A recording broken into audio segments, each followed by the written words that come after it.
Bagi aku. Kejap lah, letak sana. Aku tengah buat kerja. Tak, bagilah aku.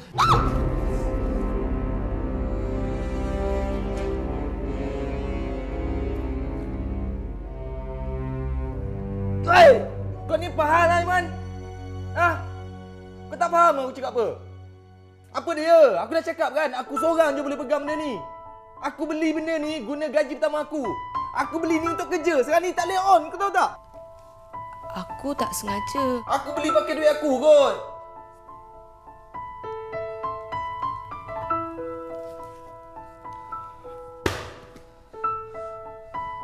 Kau ni tak habis-habis nyusahkan aku kan? Kau ingat benda ni murah ke? Aku ganti balik. Nak ganti balik pakai apa? Ada duit? Ingat boleh beli dekat kedai RM2? Kau ada duit ke? Tak habis-habis menyusahkan orang.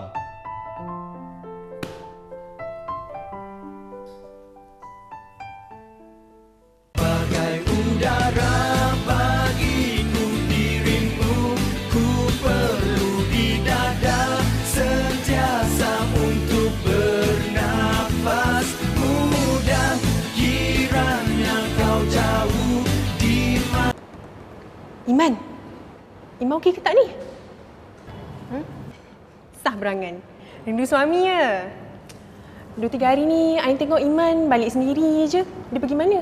Outstation Hai, seronoknya orang yang dah kahwin ni kan? Ain ni bujang je macam ni, boyfriend pun tak ada. Alah Ain, awak tu muda lagi. Banyak lagi masa nak cari boyfriend. Muda? Iman lupa ke kita ni sebaya? Iman tu dah kahwin, tak lama lagi mesti dapat anak. Hari tu Ain tengok suami Iman macam handsome juga. Kalau dapat anak mesti cantik. Tapi janganlah dia ikut perangai suami Iman pula. Malu sangat. Tunduk je Ain tengok hari tu. Aku ada benda nak cakap dengan kau. Kau nak apa lagi ya? Hutang aku dengan kau dah lama dah settle. So, boleh tak kau jangan kacau aku? Tapi...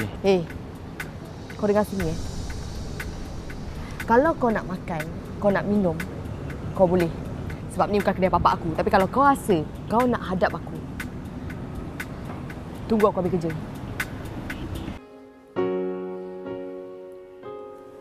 Aku minta maaf kalau sebab aku, kau selalu kena marah dengan Daddy. Iman,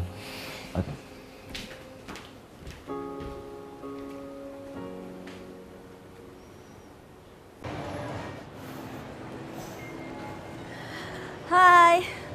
Rin, jam ke apa? Sorry. Rin, ni... Iman, I dah kenal. Salam. Kenal kat mana?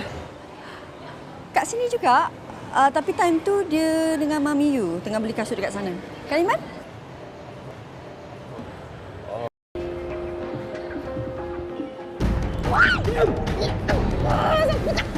Diam!